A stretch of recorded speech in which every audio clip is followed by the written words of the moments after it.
Doctor Keshava Baliram Hedgewar ಅವರು 1940 June 21ರಂದು ನಾಗ್ಪುರದಲ್ಲಿ ಕೊನೆಯುಸಿರೆಳೆದರು.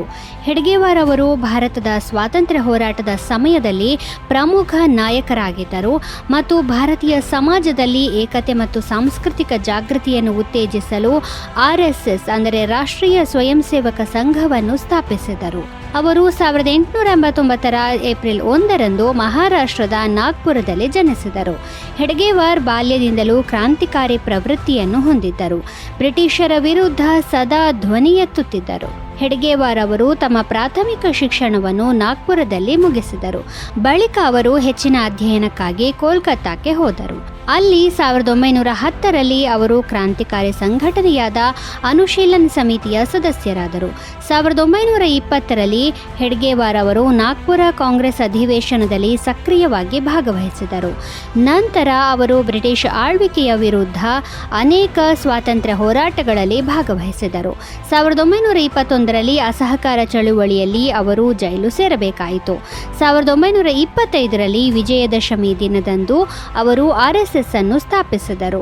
ಅಂದಿನಿಂದ ಸಂಘವು ಪ್ರತಿ ವರ್ಷ ವಿಜಯದಶಮಿಯಂದು ತನ್ನ ಸಂಸ್ಥಾಪನಾ ದಿನವನ್ನು ಆಚರಿಸುತ್ತಿದೆ. 1949 ಜೂನ್ 21ರಂದು ನಾಥೂರಾಮ್ ಗೋಡ್ಸೆಗೆ ಮರಣದಂಡನೆ ವಿಧಿಸಲಾಯಿತು.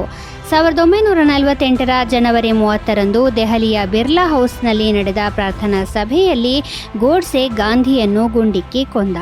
ಗುಂಡು ತಗುಲಿದ 15 ನಿಮಿಷಗಳಲ್ಲಿ ಗಾಂಧಿ ಸಾವನ್ನಪ್ಪಿದರು. ಈ ಹತ್ಯಾಕಾಂಡದ ನಂತರ ಸ್ಥಳದಲ್ಲಿದ್ದ ಸೇನಾ ಸಿಬ್ಬಂದಿ ಗೋಡ್ಸೆಯನ್ನು ಹಿಡಿದು ಪೊಲೀಸರಿಗೆ ಒಪ್ಪಿಸಿದ್ದರು. ಇದರ ನಂತರ ಗೋಡ್ಸೆ ವಿರುದ್ಧ FIR ದಾಖಲಿಸಲಾಯಿತು ಮತ್ತು ನಂತರ 1949 ಮೇ 2ರಂದು ಗಾಂಧಿಯವರ ಹತ್ಯೆಯ ಪ್ರಕರಣದ ವಿಚಾರಣೆ ಪ್ರಾರಂಭವಾಯಿತು. 1949 ಫೆಬ್ರವರಿ 10ರಂದು ದೆಹಲಿಯ ಕೆಂಪುಕೋಟೆಯ ವಿಶೇಷ ನ್ಯಾಯಾಲಯದಲ್ಲಿ ಗಾಂಧಿ ಹತ್ಯೆ ಪ್ರಕರಣದ ವಿಚಾರಣೆ ನಡೆಯಿತು. ಇದರಲ್ಲಿ ಗೋಡ್ಸೆಗೆ ಮರಣದಂಡನೆ ಘೋಷಿಸಲಾಯಿತು. ಆದರೆ ಈ ನಿರ್ಧಾರವನ್ನು ಪಂಜಾಬ್ ಹೈಕೋರ್ಟ್ನಲ್ಲಿ ಪ್ರಶ್ನಿಸಲಾಯಿತು. ನಂತರ 1949 ಜೂನ್ 21ರಂದು ನ್ಯಾಯಾಲಯವು ಆ ನಿರ್ಧಾರವನ್ನು ಎತ್ತಿ ಹಿಡಿಯಿತು ಮತ್ತು ನಾಥೂರಾಮ್ ಗೋಡ್ಸೆಗೆ ಮರಣದಂಡನೆ ವಿಧಿಸಿತು. ಇದರ ನಂತರ 1949 ನವೆಂಬರ್ 15ರಂದು ಅಂಬಾಲಾದ ಸೆಂಟ್ರಲ್ ಜೈಲಿನಲ್ಲಿ ನಾಥೂರಾಮ್ ಗೋಡ್ಸೆಯನ್ನು ಗಲ್ಲಿಗೇರಿಸಲಾಯಿತು. ಇದು ಸ್ವತಂತ್ರ ಭಾರತದ ಮೊದಲ ಗಲ್ಲು ಶಿಕ್ಷೆಯಾಗಿದೆ. ಅಂತಾರಾಷ್ಟ್ರೀಯ ಯೋಗ ದಿನವನ್ನು ಪ್ರತಿ ವರ್ಷ ಜೂನ್ 21ರಂದು ಆಚರಿಸಲಾಗುತ್ತದೆ. ಇದನ್ನು ಆಚರಿಸುವುದನ್ನು 2015ರಲ್ಲಿ ಪ್ರಾರಂಭಿಸಲಾಯಿತು. ಯೋಗದ ಪ್ರಯೋಜನಗಳ ಬಗ್ಗೆ ಜಾಗೃತಿ ಮೂಡಿಸುವುದು ಮತ್ತು ದೈಹಿಕ, ಮಾನಸಿಕ ಹಾಗೂ ಆಧ್ಯಾತ್ಮಿಕ ಆರೋಗ್ಯವನ್ನು ಉತ್ತೇಜಿಸುವುದು ಈ ದಿನವನ್ನು ಆಚರಿಸುವ ಉದ್ದೇಶವಾಗಿದೆ. ಯೋಗದ ಮಹತ್ವವನ್ನು ಗಮನಿಸಿ ಅದಕ್ಕೆ ಅಂತಾರಾಷ್ಟ್ರೀಯ ಸ್ಥಾನಮಾನ ನೀಡುವಂತೆ ಪ್ರಧಾನಿ ನರೇಂದ್ರ ಮೋದಿಯವರು 2014 ಸೆಪ್ಟೆಂಬರ್ 14ರಂದು ವಿಶ್ವಸಂಸ್ಥೆಯ ಸಾಮಾನ್ಯ ಸಭೆಯಲ್ಲಿ ಪ್ರಸ್ತಾವನೆಯನ್ನು ಮಂಡಿಸಿದ್ದರು. ಈ ಪ್ರಸ್ತಾವನೆಯು ಜೂನ್ 21ನ್ನು ಅಂತಾರಾಷ್ಟ್ರೀಯ ಯೋಗ ದಿನವೆಂದು ಘೋಷಿಸಬೇಕು. ಇದರಿಂದಾಗಿ ಪ್ರಪಂಚದಾದ್ಯಂತ ಜನರು ಯೋಗದೊಂದಿಗೆ ಸಂಪರ್ಕ ಸಾಧಿಸಬಹುದು ಮತ್ತು ತಮ್ಮನ್ನು ತಾವು ಆರೋಗ್ಯವಾಗಿರಿಸಿಕೊಳ್ಳಬಹುದು ಎಂದು ಹೇಳಿತ್ತು. 195ರಲ್ಲಿ 175 ದೇಶಗಳು ಈ ಪ್ರಸ್ತಾಪವನ್ನು ಒಪ್ಪಿಕೊಂಡವು. ಇದರ ನಂತರವೇ 2014 ಡಿಸೆಂಬರ್ 11ರಂದು ವಿಶ್ವಸಂಸ್ಥೆಯ ಸಾಮಾನ್ಯ ಸಭೆಯು ಪ್ರತಿ ವರ್ಷ ಜೂನ್ 21ರಂದು ಅಂತಾರಾಷ್ಟ್ರೀಯ ಯೋಗ ದಿನವನ್ನು ಆಚರಿಸಲಾಗುವುದು ಎಂದು ಘೋಷಿಸಿತು. ವಿಶ್ವಸಂಸ್ಥೆಯ ಸಾಮಾನ್ಯ ಸಭೆಯು 3 ತಿಂಗಳೊಳಗೆ ಈ ನಿರ್ಣಯವನ್ನು ಅಂಗೀಕರಿಸಿತು. ವಿಶ್ವಸಂಸ್ಥೆಯ ಸಾಮಾನ್ಯ ಸಭೆ ಇಷ್ಟು ಬೇಗ ಅಂಗೀಕರಿಸಿದ ಮೊದಲ ನಿರ್ಣಯ ಇದಾಗಿದೆ. ಯೋಗ ದಿನವನ್ನು ಮೊದಲ ಬಾರಿಗೆ 2015 ಜೂನ್ 21ರಂದು ಆಚರಿಸಲಾಯಿತು. ಉತ್ತರ ಗೋಳಾರ್ಧದಲ್ಲಿ ಈ ದಿನವು ಅತ್ಯಂತ ದೀರ್ಘವಾದ ದಿನವಾಗಿರುವುದರಿಂದ ಜೂನ್ 21ನ್ನು ಯೋಗ ದಿನವಾಗಿ ಆಯ್ಕೆ ಮಾಡಲಾಗಿದೆ. ಇದನ್ನು ಗ್ರೀಷ್ಮ ಸಂಕ್ರಾಂತಿ ಎಂದು ಕರೆಯುತ್ತಾರೆ. ಯೋಗದ ದೃಷ್ಟಿಕೋನದಿಂದ ಇದು ಪ್ರಮುಖ ಮತ್ತು ಪ್ರಯೋಜನಕಾರಿ ದಿನವೆಂದು ಪರಿಗಣಿಸಲ್ಪಟ್ಟಿದೆ. 1991 ಜೂನ್ 21ರಂದು PV ನರಸಿಂಹರಾವ್ ಅವರು ಭಾರತದ ಪ್ರಧಾನಮಂತ್ರಿಯಾಗಿ ಪ್ರಮಾಣವಚನ ಸ್ವೀಕರಿಸಿದರು. ಅವರು ಭಾರತದ 9ನೇ ಪ್ರಧಾನಿಯಾಗಿದ್ದರು. ಅವರು 1991ರಿಂದ 1996ರವರೆಗೆ ಈ ಹುದ್ದೆಯಲ್ಲಿ ಸೇವೆ ಸಲ್ಲಿಸಿದರು. ಅವರ ಅಧಿಕಾರಾವಧಿಯಲ್ಲಿ ಭಾರತವು ಅನೇಕ ಪ್ರಮುಖ ಆರ್ಥಿಕ ಮತ್ತು ರಾಜಕೀಯ ಬದಲಾವಣೆಗಳಿಗೆ ಸಾಕ್ಷಿಯಾಯಿತು. ಲೈಸೆನ್ಸ್ ರಾಜ್ ಅನ್ನು ಕೊನೆಗೊಳಿಸಿ ಭಾರತದ ಆರ್ಥಿಕತೆಯಲ್ಲಿ ಉದಾರೀಕರಣವನ್ನು ತಂದ ಕೀರ್ತಿ ಪಿ.ವಿ. ನರಸಿಂಹರಾವ್ ಅವರಿಗೆ ಸಲ್ಲುತ್ತದೆ. 1991ರ ಸಾರ್ವತ್ರಿಕ ಚುನಾವಣೆಗಳು 2 ಹಂತಗಳಲ್ಲಿ ನಡೆದಿದ್ದವು. ರಾಜೀವ್ ಗಾಂಧಿ ಹತ್ಯೆಗೂ ಮುನ್ನ ಮೊದಲ ಹಂತದ ಮತದಾನ ನಡೆದಿದ್ದು, ಅವರ ಹತ್ಯೆಯ ನಂತರ 2ನೇ ಹಂತದ ಮತದಾನ ನಡೆದಿತ್ತು.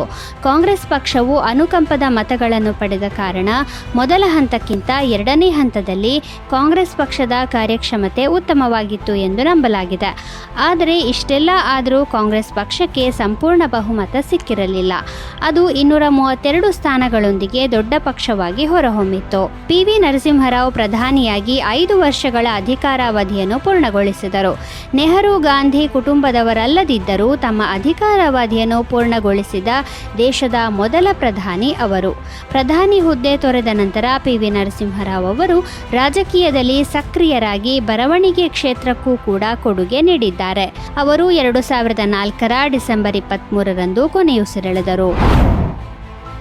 1948ರ ಜೂನ್ 21ರಂದು ಸಿ. ರಾಜಗೋಪಾಲಾಚಾರಿ ಅವರು ಸ್ವತಂತ್ರ ಭಾರತದ ಕೊನೆಯ ಗವರ್ನರ್ ಜನರಲ್ ಆದರು. ಈ ಉನ್ನತ ಹುದ್ದೆಯನ್ನು ಅಲಂಕರಿಸಿದ ಮೊದಲ ಭಾರತೀಯ ಅವರು. ಮೊದಲು ಈ ಹುದ್ದೆಯನ್ನು ಬ್ರಿಟಿಷ್ ಅಧಿಕಾರಿಗಳು ನಿರ್ವಹಿಸುತ್ತಿದ್ದರು.